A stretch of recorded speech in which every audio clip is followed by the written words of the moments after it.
So this is called your Desert Island Essentials. There's mentors they can talk to, but even sometimes mentors cannot give you a lot of the advice. I've never heard that from somebody who runs a VC. What would be, but you keep the knowledge you have now, what would be the 5 things that you bring with you? If I go bankrupt tomorrow, I can definitely make it back. I think as long as you keep the knowledge, you keep the experience, like you can just, the one thing I will need is give me my t-shirt and my underwear. Yeah, I'm quite genuine about that. You give me my clothes, then I think I'll make it back quite well. Yeah. But again, like, we have 4 more pieces, so it's very clear. Your clothes, that's an important thing, and and to that point, I think everybody needs that, right?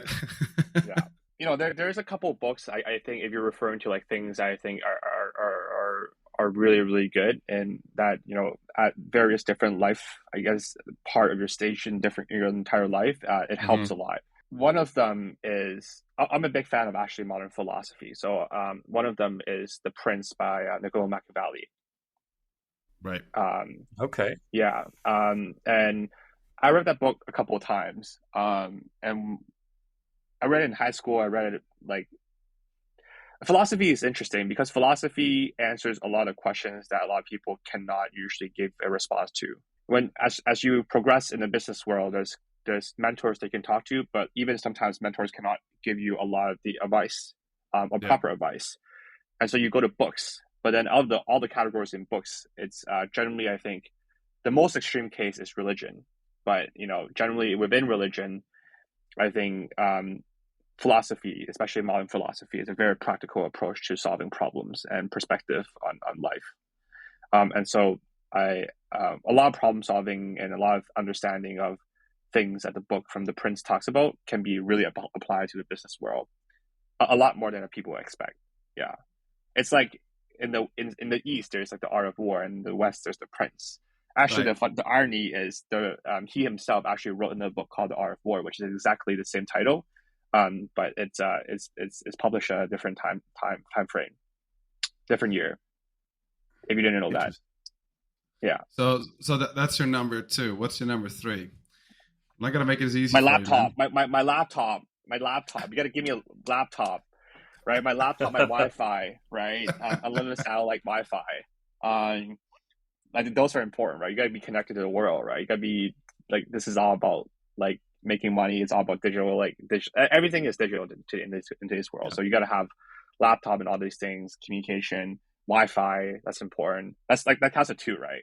I say that because honestly, like I've asked myself this many times. Like I'm in this work, in this business where I consider myself to be like high risk. Like if I do end up going bankrupt one day, can I make it back? And I'll say yes. Yeah, I feel very comfortable that if you just give me my t-shirt and my underwear and my jeans, and I can easily make it back. So yeah. I'll count it as 2 if you agree with me on environment, because you just mentioned, hey, we moved to Taipei instead of Singapore, and together with Wi-Fi, having a laptop. Variable, yeah. But I mean, like, so no distractions, right? Yeah, like So if we put you on a desert island with just Wi-Fi and an electricity outlet, Jason will be happy, right? Yes. No distractions. And, and it's every business person will have their own Bible, their version of the Bible, and that's, for me, is The Prince. So then we have one more, man. That's one. Hard. I mean, I don't want to say like places. I don't want to say things like how like a shelter or anything, or water like that, because that would be the most boring response. Yes. But if anything, I think I guess it's really hard to do this with on an island. But like one of the things I've always thought about, like the way I look at money, is that money is really a tool that you're borrowing from society. And so, whatever money, like, let's say you go to your island, you make your money back. So what do you do with the money? Like, it's useless on the island. So I guess with or on the island or without the island, I've always thought about this is, at the end of the day, you don't need a lot of money in this life. And so whatever money I make, I do want to like donate away to other people in society and to make good use of it. Actually, I've started donating to high schools already, like institutions. Wow. And it's like, part of that is because, my understanding of money to me is just like it's a temporary tool. It's a when you die, there's like you're not going to be able to bring with you. And if you have kids, if they're legit, you can provide them with the best education from around the environment. But if they're not legit, even if you give them a lot of money, they're just going to waste it. And if they're legit enough, they'll be able to make more than you can. And so you don't actually need a lot of money to start a family, to especially the have kids who are like really, really smart and very successful. In fact, some of the smartest people I think who entrepreneurs in the last 200 years came from like really like medium, like basically like normal families, right? It used to be the fact that like a lot of rich comes from their family, and that was like the old generation, right? In Europe and in Asia.